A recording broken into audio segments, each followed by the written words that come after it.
So today we're here to talk about zones of control, which is basically understanding where we have control in our lives and where we need to defer to other people because we actually don't have any control over those situations or circumstances.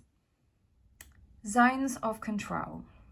Right, this is where we get to see what we actually have control over in our lives and what we need to take responsibility for, and those areas that we can't take responsibility for because we actually don't have any control over them. So if you see yourself in this little circle, that's you. This is your area or your zone of control. This is where you have complete control over everything you're doing. It's everything that is completely determined by you. So we can directly impact this and we can make changes ourselves without needing anyone else's support, advice or influence. Then we have the zone of influence. Now this will have lots of other people's zones of control dotted around the outside. So there'll be a zone of control here, a zone of control here. So there's lots of different individual zones of controls, which means that you all come together to influence over one another, but you will have some impact, but you won't have complete control over that. So you can have indirect control. You might be able to negotiate with someone or persuade someone to do something or to work together to form some sort of collaboration, but you don't have complete control over that. Then there is the last area, which is the zone of concern, if you like. And this is where we have very little influence at all, very little control.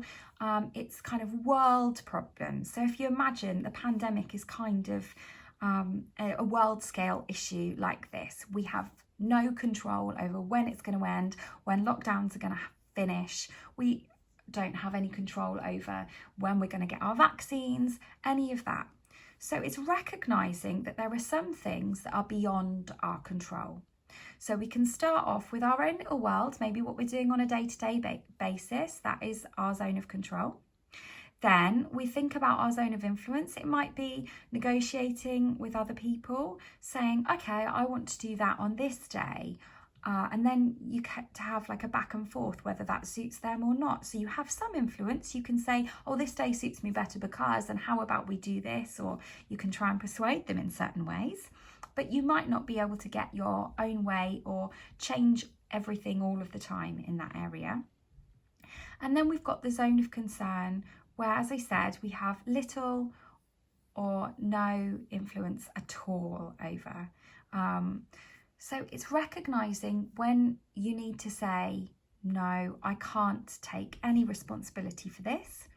I just need to accept it and let things kind of play out as they are.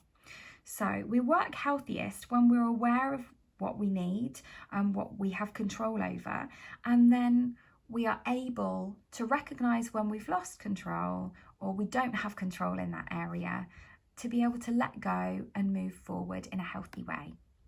So from this, what do you actually have control over in your life? Just take a moment to think about it. And then when do you need to let go and accept more? Because if you can do that, you can go away much healthier.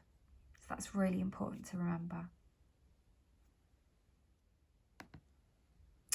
And as a last little takeaway, check out our letting go video if you want a bit more advice on how to let go, some tools and techniques that you can use if you're really struggling to accept a circumstance or situation that you're in. So that might be a really handy one for you. Thanks for taking the time for yourself today.